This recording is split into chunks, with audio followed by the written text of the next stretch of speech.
Okay, I'm ready for chapter 4 of the book.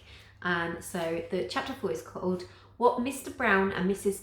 Grimsby Said. My dad used to say that if you really, really want something, you have to keep on trying for it. And since he always used to say that he had everything he could ever want, I guess he must have known all about trying for things. I knew that I wanted to be friends with Ahmed. I didn't really know why, I just did.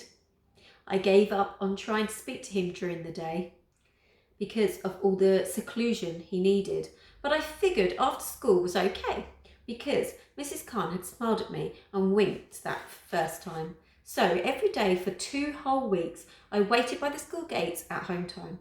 As soon as the new boy and Mrs. Khan came out to meet the woman in the red scarf, I would run over and give the new boy a lemon sherbet and sometimes a whole chocolate bar.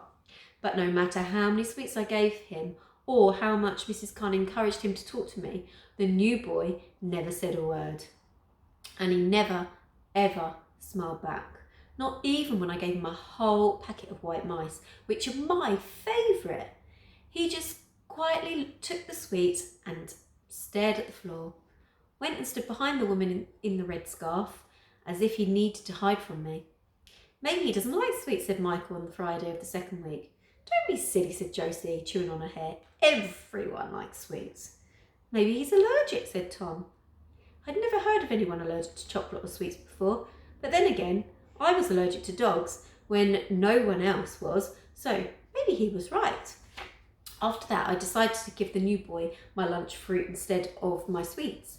He was still going to his seclusion at every lunchtime. So on the Monday of the third week, trying to be his friend, I took the biggest orange I could find from the school canteen and waited by the gates. I was extra excited because I had drawn a smiley face on the skin, and Tom had given me a sticker of a dinosaur to stick on it. So that was 2 things that made the orange extra special. Tom loved collecting stickers. He has books and books of them at home, and whenever he gets a new one he likes, he always brings it in to show us. I've never seen him give a sticker away to someone he doesn't know very well, so I hope the new boy would like it and know how special it was. But as we were waiting for the new boy to come out, we heard something about him that we didn't understand at all. In fact, it was even more confusing than learning about the seclusion he was being given. There were lots of grown-ups standing behind us at the gate. There always are at home time. Sometimes they talk about the news or what they're making for tea, but mostly they talk about the weather. I don't know why, because there's nothing more boring than talking about something everyone else can see for themselves, is there? But I guess that's what you're meant to do when you become a grown-up. Usually we don't listen because we have more interesting things to talk about, like what we're going to watch as soon as we get home and our favourite Olympic athlete or football or footballer. But this afternoon, just after someone had said how sunny it was and wasn't it lovely and how they hoped it would be sunny again tomorrow, someone else said, have you heard about the new refugee kid that's joined the school? He's been put in Mrs. Khan's class. They can't find an assistant that speaks his language. Poor little blighter. Josie and Michael and Tom all looked over at me and I looked back at them, and then we stood very still together. I knew we were all thinking the exact same thing because our faces frowned at the exact same time. We were wondering what a refugee was doing in our school, in our class. Then the lady who would talk about the sun said, it'll cause trouble, you mark my words. They're only coming over here to take our jobs. Carefully, so that no one else could see us, we all looked over our shoulders and saw that it was Mr. Brown and Mrs. Grimsby who were talking. Mr. Brown shrugged and then said, if he's from that awful war on the news, I feel sorry for the kid. Can't blame him for wanting to get out of that death trap. Said Mrs. Grimsby. A bother the whole lot of them. Wouldn't trust one as far as I could throw them. Just you wait and see. It's our kids who will suffer just because these ones are coming over to do whatever they like. I could tell that Mr. Brown didn't like what she was saying because he frowned and shook his head and then took a step to the side. I like Mr. Brown. He's Charlie's dad. Charlie is one of the boys in upper school. Everyone knows who he is because he always steals at least 3 puddings from the pudding tray every lunch. So there's never enough to go around.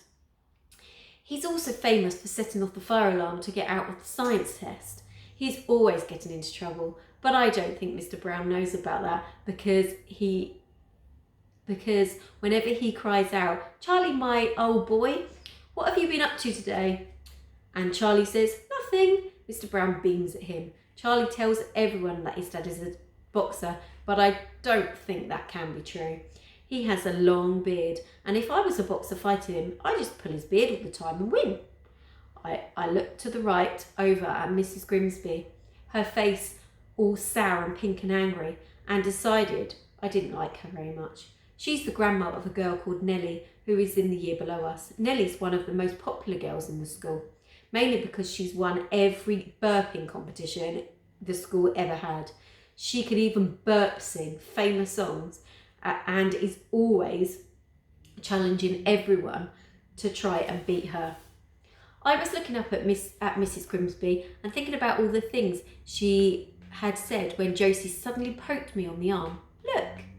When I looked back through the railings, Mrs. Khan and the new boy were in the playground and already talking to the woman with the red scarf. So I ran just as fast as I could and gave the boy the new special orange. As usual, he didn't say thank you and he didn't smile, but I saw his eyes widen when he saw the drawing of the smiley face and the sticker on the orange. And for the first time ever, he looked up at me with his lion eyes and didn't look away. I knew right away that he wasn't frightened of me anymore.